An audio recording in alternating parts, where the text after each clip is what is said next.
लगता है कि मेरा बेटी को मार के और सुला दिया। साथ में हम तो ज़मीन बेच के शादी की थी बेटी का। अरे कारण ये लोग गाड़ी भी दे दी, इतना पता है भ्रष्ट प्रशासन है कि मिली भगत में हमको अपना पोती से मिलने नहीं दे रहा था। पूरा दाबने का निशान है और यहाँ दबा के किया गया है। बॉडी फिंगर जांच किया जाए इसका रिपोर्ट। तब ठीक है, अब रुपया लेंगे, 5 लाख रुपया तिलक दिए हम लोग। कुछ भी मैं घर के सामने का जमीन बेच के दिए तिलक।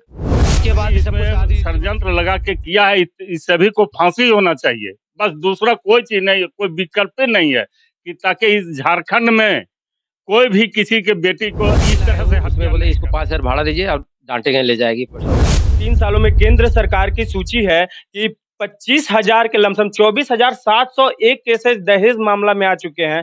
फिर भी सरकार अभी तक मौन है। अगर इस तरह से मौन रहेगी तो हमारी भारत की बेटियां। नमस्कार, मैं हूं रवि कुमार और आप देख रहे हैं मामबे न्यूज। अभी मैं झारखंड के चतरा जिले के ऊटा में हूं। यहाँ पे एक परिवार से मिलाने लेके आया हूं, जहां एक लड़की का दहेज प्रथा को लेकर आत्महत्या बोला जा रहा है और इन परिजनों के द्वारा बोला जा रहा है कि उनके ससुराल के द्वारा उन्हें मारा गया है, उन्हें दहेज को लेकर मारा गया है। अभी उन पीड़ित परिवारों से हम आपको मिलाएँगे। झारखंड में प्रतिदिन इस तरह के मामले होते जा रहे हैं। कुछ दिन पहले ही अंकिता को पेट्रोल जला के मारने का मामला आया है। एक महिला को दहेज के लिए मारा गया है, उसे गला दबा के मारा गया है, ऐसा उनका परिवार का कहना है। आइए सीधे उनके पिता से मिलाते हैं और जानते हैं पूरी क्या हुआ था, वो कैसे क्या हुआ था? हमारी बेटी को शादी 18 फरवरी को हुआ था और हिंदू रीति रिवाज से किए थे। उसके बाद से जो है कि 2 महीना 3 महीना बीतने के बाद वो लोग मोटरसाइकिल की मांग करने लगे। मेरा स्थिति दर्दनीय हो गया। बोले कि गाड़ी आपको देंगे मगर थोड़ा धीरज रखें। उसके बाद जो है कि नहीं मानने लगे, तो लास्ट में 16 फरवरी को 16 जो है 9 को मेरे भाई गाड़ी खरीदी, 14 को, और जो है कि उसको गाड़ी देना था 18 को, और इसी दरमियान 16 को ऐसे हो गया। कैसे क्या हुआ? आपने जब अपनी बेटी को देखा वहाँ पे जाकर तो किस हालत में वहाँ मिली? हमारी बेटी जो है वहाँ पर देखा, मैं जाकर के बेड पे पड़ा हुआ था और सिर्फ खाली साड़ी जो है कि पंखा पर फेंका हुआ था। क्या लगता है आपको? मेरे लगता है कि मेरा बेटी को मार के और सुला दिया गया है। लड़का का क्या नाम है? लड़का का नाम है राजेश दास, उसके पापा का? उसके पापा का नाम है उमेश दास। और क्या चाहते हैं सरकार से? मैं ये चाहता हूँ कि इंसाफ चाहिए मेरा बेटी को, जैसा हुआ है मेरा बेटी को वही उनको भी फांसी से फांसी सजा होना चाहिए, और मैं कुछ नहीं मांगता। अभी लड़की के पीड़ित पापा से हमने मिलाया, उन्होंने साफ तौर से कहा कि अपनी बेटी की शादी यही फरवरी में करवाया था, यानी 7 महीने पहले, मात्र 7 महीने पहले अपनी बेटी का शादी करवाया था और उन्होंने दहेज के लिए शादी के बाद भी मांग करते रहे और मोटरसाइकिल का मांग किया।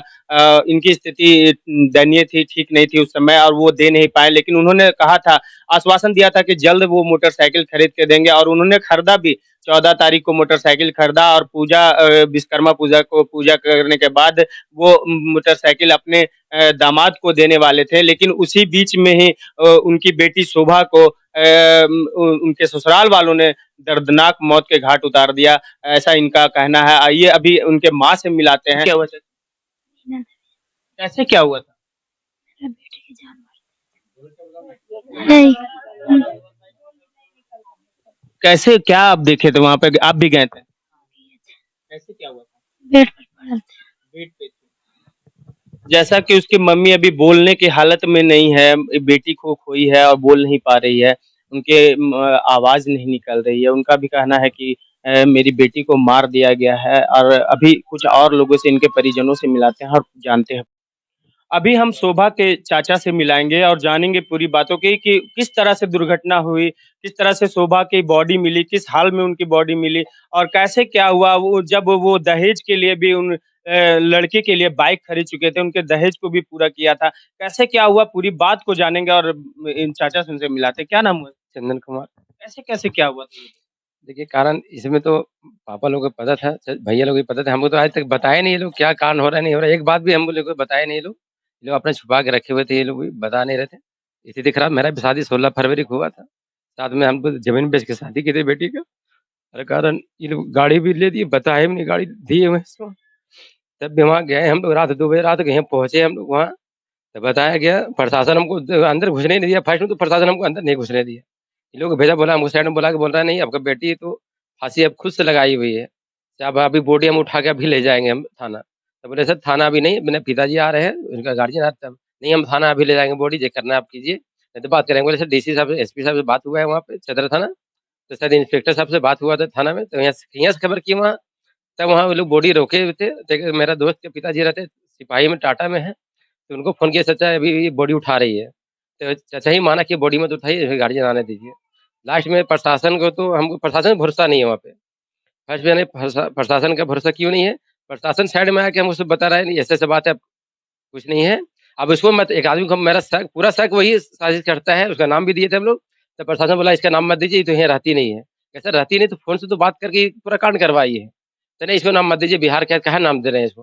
फिर प्रशासन, और कारण एक और कारण था, बॉडी रात में 7 बजे हमको ये लोग, हमको बॉडी अति किया गया, तो क्या किया, बॉडी के लिए गए तो गाड़ी हम बोले सर गाड़ी हम तो ये बाहर के हैं, तो गाड़ी हम व्यवस्था करा दीजिए, तो व्यवस्था की गाड़ी लाए हो, उसमें बोले इसको 5,000 भाड़ा दीजिए और डांटेंगे ले जाएगी परसों के लिए, रिपोर्ट के लिए 40 आप ये बताएं कि जब आप वहाँ पहुंचे थे तो शोभा जो आपकी भतीजी थी उसका बॉडी किस हाल में आपको? बॉडी बेड पे सोई हुई थी, मैं बेड पे था, मुझे लग रहा है बेटी सोई हुई थी, बस कुछ नहीं। कल हम लोग देखे भी तो गला पे पूरा दाबने का निशान है, और यहाँ दबा के किया गया है, उंगली का निशान है। हम प्रशासन बोले सर आप लोग इसका अथी बुलाया जाए, जांच किया जाए, फिंगर जांच किया जाए इसका रिपोर्ट, तब ठीक है आप लिख के देना दीजिए। हम प्रशासन ने अभी तक उन लोगों को गिरफ्तार कर चुके हैं, आप क्या उसके बाद मांग? प्रशासन 3 आदमी गिरफ्तार किए, 3 आदमी इसके भागे हुए हैं, और घर में प्रशासन ताला भी लगाया था। किनको किनको गिरफ्तार? उनका अति है, राजेश जी जो हस्बैंड है, उनका ससुर और सास को, और 3 लोग और किसका? 3 इनका देवर है, एक छोटा देवर है, एक मौसरा देवर है, एक मौसी सास को। आप 6 लोगों पे 6 आदमी हम लोग केस किए हुए हैं। आपको घटना की सूचना किस घटना तरह? की सूचना सर पापा को कोई कॉल करके बताया गया हमारे बाहर से, कितने बजे मिली थी और ये 7:30 से 8 बजे के बीच में रात में मिली थी, कौन सी तारीख? 16 तारीख की रात में। जैसा कि चाचा से अभी हम बात करवाएं, उन्होंने साफ तौर से कहा कि 16 तारीख को हमें दूसरे की फोन आई और उनके द्वारा पता चला कि शोभा का मृत्यु हो चुका है, उन्हें हत्या कर दी गई। इन्होंने साफ तौर से पुलिस से कहा कि फिंगर जांच किया जाए, गला दबाने का निशान वो देख रहे थे साफ तौर से, और इन लोगों ने खुद बॉडी को लाकर, भारत सरकार अगर इस क्षेत्र में अगर दहेज प्रथा के पीछे इतना सजग है तो क्यों नहीं ऐसे लोगों पर कड़ी से कार्रवाई की जाए। भारत में करीबन 3 सालों में केंद्र सरकार की सूची है कि 25,000 के लमसम 24,701 केसेस दहेज मामला में आ चुके हैं। फिर भी सरकार अभी तक मौन है। अगर इस तरह से मौन रहेगी तो हमारी भारत की बेटियां किस तरह से सुरक्षित रहेगी? सरकार अगर इस तरह के सूची बनाती है तो इसके पीछे पहल भी करना चाहिए, और इस तरह के जो लोग हैं जो इस तरह के बढ़ावा मिल रहे हैं, दहेज की बढ़ावा मिल रहा है और दहेज के चलते बेटियों की कुर्बानी दी जा रही है, तो उस पे कड़ी से कड़ी कार्रवाई होनी चाहिए। हम अपने चैनल द्वारा यही कहेंगे कि अगर वो दोषी हैं तो उन्हें जरूर कड़ी से कड़ी सजा मिलनी चाहिए, और मैं आगे कुछ और परिजनों से मिलाता हूँ और जानता हूँ पूरी बातें को। अभी उनके दादा से मिलाते हैं जिनकी सबसे प्रिय बेटी थी शोभा, आज इस दुनिया में नहीं है। जानते हैं उनसे पूरी बातों के। पहले बताइए क्या हुआ? हुआ कि वहाँ 15 तारीख को उनके बाबूजी को खबर किया गया यहाँ से कि आपका बेटा के लिए गाड़ी हम खरीदवा दिए हैं, आइए आप अपना गाड़ी देख लीजिए। तो ऊँटा आए, वो ऊँटा आए तो 15 तारीख को गाड़ी उड़ी देख लिए, 15 रात में खाए पिए बढ़िया सुरक्षित से वो रहे। सुबह जो है कि बोला कि हमको घर जाना है, हम कल कि चलिए चतरा हमको भी जाना है, थोड़ा सा थाना में बुलाया है तो हम भी थोड़ा थाना काम कर लेंगे, आपको भी साथे लेते चलते हैं। तो बोला ठीक है चलिए। तो हम बोले कि गाड़ी आप ले लीजिए, इसको हम चतरा तक ले जा पहुंचा देते हैं। तो बोला कि नहीं नहीं, वो जब मेरा राजेश लड़का आएगा ना तो वो गाड़ी ले जाएगा, हम अभी गाड़ी नहीं ले जाएंगे। वो जब वहां से गए और करीब करीब 7, 7:30, 8 के आसपास में वो फोन हमारा ही मोबाइल पर किए कि बाबू एगो वो ऐसा कांड हो गया कि आपका पोती का जो है कि फांसी लगा लिया। कि फांसी लगा लिया कि मार दिए आप? वह कि अब हम क्या कहें, हम कहें क्या नहीं कहें, क्या हुआ, आप उसको छुइएगा नहीं, हम आ रहे हैं, हम जब तक नहीं आता है हमारा पोती को ऐसा कोई कुछ मत कीजिएगा। यही बीच में फिर हम लोग गाड़ी से यहाँ गए, वहाँ प्रशासन इतना इतना भ्रष्ट प्रशासन है कि मिली भगत में हमको अपना पोती से मिलने नहीं दे रहा था वो। आप बताइए, आपकी पोती पहले भी ये सब कंप्लेन करती थी कि मेरे को प्रताड़ित किया जा रहा है दहेज हाँ, के एक बार बोली थी वो कि अपने पिताजी से, माँ से, कि देखिए मम्मी ये लोग लगता है कि हमको जान मार देगा, जो ये हमसे कह रहा है वो गाड़ी उड़ी एगो खरीद कर दे दो। हम बोले ठीक है, ये बोला हमसे, हम बोले कि ठीक है बेटा, गाड़ी अगर होगा तो हम खरीदवा देंगे, कोई ऐसा दिक्कत नहीं है। आप क्या चाहते हैं? प्रशासन से यही चाहते हैं कि वो उसको, जो आदमी इसमें षड्यंत्र लगा के किया है, इस सभी को फांसी होना चाहिए। बस दूसरा कोई चीज नहीं है, कोई विकल्प ही नहीं है कि ताकि इस झारखंड में कोई भी किसी के बेटी को इस तरह से हत्या नहीं कर सके। जैसा कि अभी उनके दादा से मिलाया, उन्होंने साफ तौर से कहा कि शोभा पहले भी एक बार अपनी माँ से कंप्लेन कर चुकी थी कि उनके पति उनको गाड़ी के लिए प्रताड़ित कर रहे हैं। अगर गाड़ी नहीं मिला तो वो हमें जान से मार देंगे। अगर सरकार कहाँ इस तरह मौन है, हमें समझ में नहीं आता। सरकार हर समय कहती है दहेज लेना और देना दोनों ही कानूनन जुर्म है। तो इस कानून को वो बढ़ाते क्यों नहीं है? उसे रोकने के लिए कुछ नया स्कीम क्यों नहीं निकाला जाता है? हर हर 3 साल में यानी 1 घंटे में एक हमारी बहन और हमारी बेटी, हमारी महिलाएँ मर रही है। यानी 25,000 यानी 3 साल में 25,000 महिलाओं का इस दहेज प्रथा के कारण जान गया है। अभी उनके चाचा से हम मिला रहे हैं और जानते हैं पूरी बातों को कि कैसे क्या हुआ था। बताइए क्या हुआ था? जब सेट हुए हम लोग, तो वहाँ पे सबको ये बात विचार हुआ कि हम इतना रुपया लेंगे, 5 लाख रुपया तिलक दिए हम लोग। उसमें मैं घर के सामने का ज़मीन बेच के दिए तिलक।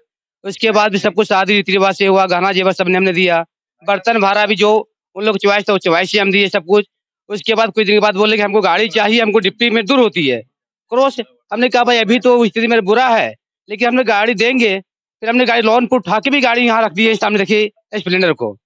जो हमने गाड़ी लेकर रखा, 5 लाख नकद दिए, उसमें उसका 6 आदमी साजिश है, 6 आदमी का हाथ है बिल्कुल मारने का। एक उसका ससुर है, उमेश दास जी, उनका लड़का है राजेश कुमार दास, इसका देवर है आपका राकेश कुमार दास, एक मौसेरा देवर है अंशु कुमार दास, और मौसी है गुड़िया देवी, जिनका जिनका मायके आपका गया जिला बोधीबी का डुमरिया। सास बबीता देवी। आपका कहना है कि ये 6 लोगों ने साजिश करके आपकी बेटी को मारा। हाँ, 6 लोग साजिश कर मारी। एक बार हमारे पास भी फ़ोन आया कि ऐसा है, हमने बोला वहाँ पे भी हमने बस सासू काम में गया कि अगर आपको ऐसा लगता है तो मेरी बेटी को वापस कर दीजिए, और कोई दिक्कत नहीं। मेरी बच्ची जो है गर्भवती थी, 4 महीने 3 या 4 महीने गर्भवती थी।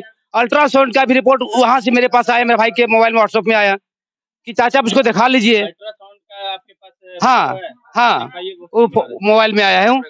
हाँ, मोबाइल में वहाँ से भेजा था कि आप इसको दिखाइए। हमने कहा सब दिखाते हैं। उसके बाद ये लोग साजिश रच के मारा। उसके बाद घर पे फ़ोन आया हमारा पिताजी के पास किसी थ्रू। तो अब जब हम लोग सब सो रहे थे भाई, तो पिताजी बोले, तो हम लोग कान देना पीटा चालू किए। तो हम लोग उसको पता किए, जिस आदमी ने साजिश करता है गुड़िया देवी, उसको मैंने फ़ोन किया। पहले करता था बराबर, जब लड़ाई हुई तो वो मेरा फ़ोन रिसीव कभी किया नहीं, पहले किसी में डाल दिया। जब रात में जब घटना हुई, जब उसको फ़ोन किए तो कहता ये तो होना ही था। गुड़िया देवी सफा बोला ये तो होना ही था।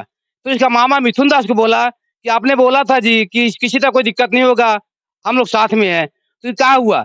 कहा जो होना है वो होता ही है, कि आपने गाड़ी दिया क्यों नहीं? हमने कहा भाई गाड़ी तो लेकर रखा हुआ है। उनका ससुर के बोला कि आप ये गाड़ी लेके जाइए 16 तारीख को। तो बोला हम इतनी लंबे 2-250 किलोमीटर नहीं चला पाएंगे, इसलिए इस गाड़ी को हम लेके नहीं जाएंगे। लड़का आश्विन में आएंगे तो लेके जाएंगे। इस तरह से, इसलिए हम चाहते हैं प्रशासन से और झारखंड सरकार से मांग व्यक्ति को फांसी सजा हो, उससे ज्यादा हमें नहीं कुछ मांगता हूँ। जैसा कि अभी ये चाचा से मिला है, उन्होंने साफ तौर से कहा कि शुरू से ही दहेज को लेकर उन पे दबाव, शोभा पे दबाव बनाया जाता था और इन्होंने लोगों ने साफ तौर से बताया कि अपने घर के ज़मीन को बेचकर इन्होंने लोगों ने 5 लाख तिलक गिना था और नई बाइक भी उन लोग के लिए लिया गया। और सबसे बड़ी बात तो अभी पता चला कि वो शोभा जो थी, वो गर्भवती थी। यानी कि एक नहीं, 2-2 मर्डर किया गया।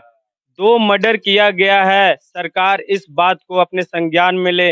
और अभी मैं उनके घर के बाहर हूँ और आप देख सकते हैं कि उनके फैमिली सब यहीं पे हैं, सारे फैमिली, उनके चाचा यहाँ पे हैं, भाई यहाँ पे, हम जानते हैं। क्या यही गाड़ी लिया गया था? यही गाड़ी लिए थे देने के लिए, कब लिए थे? 14 तारीख को। आप जैसा कि देख सकते हैं उनके चाचा बता रहे हैं यही गाड़ी नया स्प्लेंडर है और इनका नंबर भी अभी तक नहीं आया हुआ है। वो अभी तक बोल रहे हैं इनका कागज़ भी हम लोगों को पूरा तरह से नहीं मिला है। आप देख सकते हैं वो लड़के के लिए ये गाड़ी लिया गया था और उन्हें सौंपने ही वाले थे।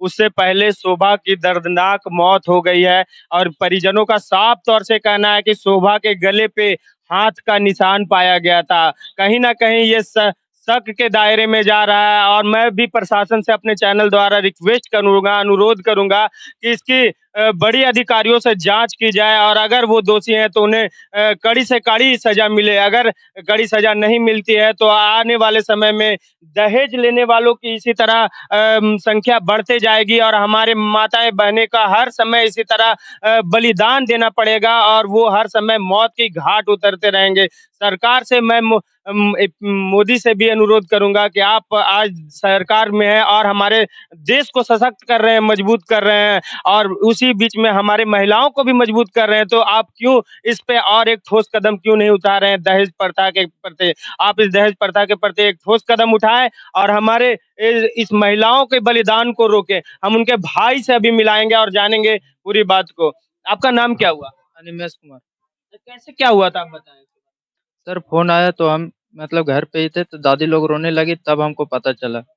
आप लोग वहाँ गए थे? हाँ, गए थे। किस हाल में अपनी बहन को देखा? वो देखे कि बेड पर लेटाई हुई थी। उनपे जैसा आपके दादा ने बताया कि उनके गले पे पर मतलब दबा हुआ का निशानी था, गला में सूजन भी हो गया था। गला पे अंगूठा या उंगली का निशान था? हाँ, हाँ। आप क्या चाहते हैं? यही चाहते हैं कि फांसी उन लोग को होना चाहिए सबके साथ।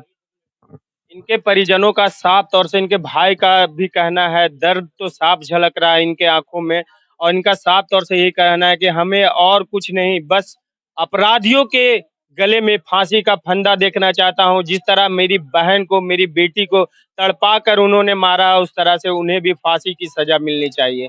बने रहें हमारे साथ, मैं हूँ रवि कुमार और आप देख रहे हैं माम बे न्यूज़, कैमरा पर्सन महेश के साथ।